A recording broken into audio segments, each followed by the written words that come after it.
Hey, welcome back. It's getting exciting now. I'm going to start talking to you about roots and fifths. It might sound really technical, but if you can get a grasp of this in your own time, it's going to unlock things for you and put the music in your hands. Our instrument has a 7-note scale. Remember from our earlier video, we're counting 1, 2, 3, 4, 5, 6, 7. When we get past the 7, we get into our next round, 1, 2, and so on. Most easily seen on the treble register here, where we have a 1, 2, 3, 4, 5, 6, 7, and then another 1, 2. Some instruments have 3 and 4, maybe even more. I haven't seen that. Some are lacking the note 2, some possibly lacking the note 1 as well, but that's rarer. So we're counting in a line. 1, 2, 3, 4, 5, 6, 7, 1, 2, 3, 4, 5, 6, 7, 1, 2, 3, 4, 5, 6, 7. It goes on endlessly, this pattern. Let's pick a number, 1. And if we put it on my hand here, where my thumb is, call this 1, and we count upwards, 2, 3, 4, 5. This one here on the little finger is called the fifth of 1. 1 would be called the root in this instance. 2, the second, 3, the third, 4, the fourth, and 5, the fifth. It's these two that are our most interesting ones, and you'll be noticing lots of roots and fifths in each chord section for all the traditional songs. Other ones do appear, and there's different reasons for that, which I talk about elsewhere. So, if our root is 1, our fifth over here is going to be 2, 3, 4, 5. Our fifth is 5. 1 and 5. Let's try with the number 2. 2, 3, 4, 5, 6. So the fifth of 2 is 6. 2 and 6. 3, 4, 5, 6, 7. So the fifth of 3 is 7. Remember when we count past 7, we get to another round of 1 and 2s. You'll see that when we get to chord 4. 4 as our root, 5, 6, 7, 1. So the number after 7 is a 1. Our root is 4, our fifth is going to be 1. Let's go to chord 5. 5, our root, 6, 7, 1. Remember we're jumping on. And then 2. 5, 6, 7, 1, 2. So we've got 5 as a root and 2 as a fifth. Chord 6, 7, 1, 2, 3. Our root is 6, our fifth is 3. And then finally chord 7, 1, 2, 3, 4. If our root is 7, our fifth is 4. So always whenever you get to number 7, just count onwards to and start a new round beginning on a 1. So chord 7, we jump into a 1, 2, 3, and 4. Our root and our fifth. Thirds appear. There's been some discussion about this. A lot of people are saying, oh, you should only think of Mbira music in terms of roots and fifths, but in my analysis of the music, thirds are appearing, this middle one, root, second, third, are appearing fairly often. They're exploited a lot within the music, and I colour the root and the fifth black, and I show the thirds in blue to reinforce that idea that they're present in the music. And you'll see them in my other resources. There's lots and lots of blue notes. All of the other ones I colour red, and I'm saying that those notes fall outside of the chord. In Western music, roots, thirds and fifths make up important harmonic chords, they're called. Yeah, great. So what does that mean for our playing? I'll come round and I'll show you a little adaptation we can make on the left-hand octaves, left-hand octave pairs, and I'm just trying to double check, what do I call the exercise? Left hand with fifths plus basic right hand. So we're moving on to the next page here. Left hand with fifths and basic right hand. Let's get the camera down for you.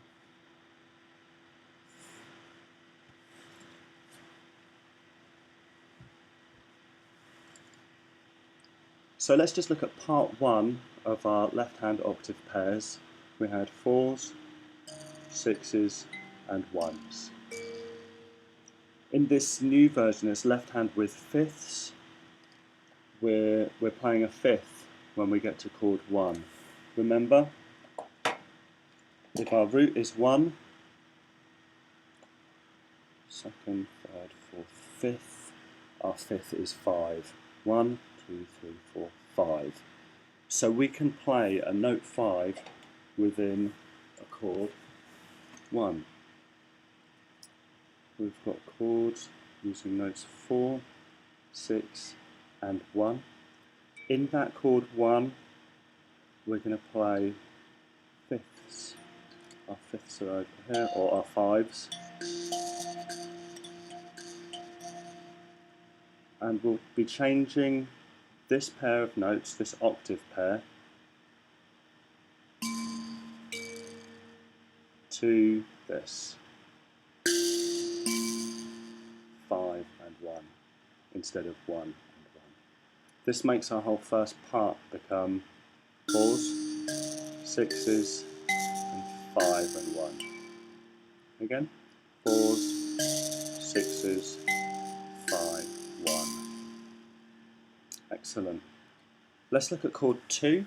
That's the only other one that we're going to be changing. Chord 2, our root is 2, 3, 4, 5, 6. Our 5th is 6. So that means that when we're playing chord 2, we could pop in some 6s. Oops, 6.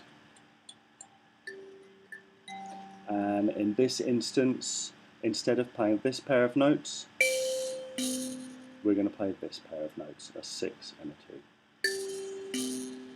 We'll see that in action in part 2 of the song, where it would have been 4s, 6s and 2s.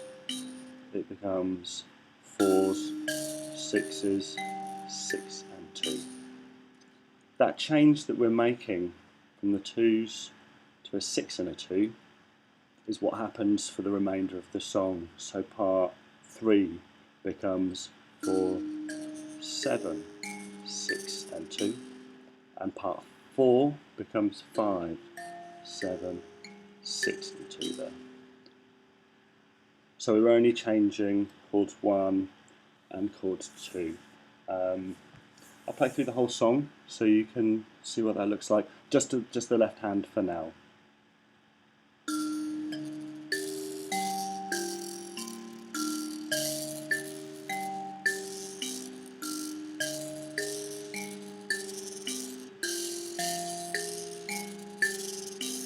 And magically we've gone from octave pairs, we've changed our chords 1s and 2s to a 5 and a 1, a 6 and a 2, and we've ended up with the exact same left-hand part used in the grey Noma Musasa variation at the beginning of the guide.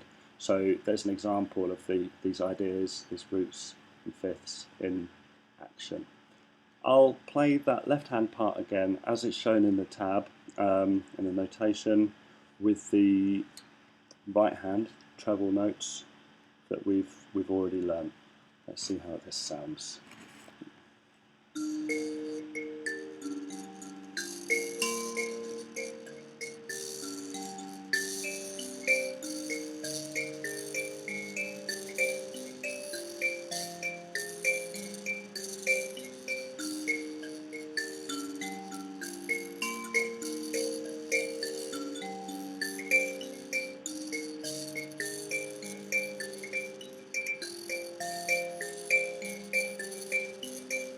So on. Excellent. I'll just come round in front of the camera again then. Good stuff. So within each chord section, that's the big coloured tabs at the top of each group of sort of 4 beats, 4 notes. In the Tadzungara variations later on, those tabs are stretched over 6 beats, but each of them contains the same notes as that exercise or variation that we've just worked through right now. So you could move on to that now that you've got them in your hands. Stick with it, really get it ingrained, reinforced, and you'll end up with little clusters of notes that work nicely together, and they'll be kind of imprinted, memorized by your body. And on the next video, we're going to start looking at some more complicated ideas in the right hand, using roots and fifths, and how they create the cascades that you often hear in the traditional music. Excellent. Well done, everybody. Thank you.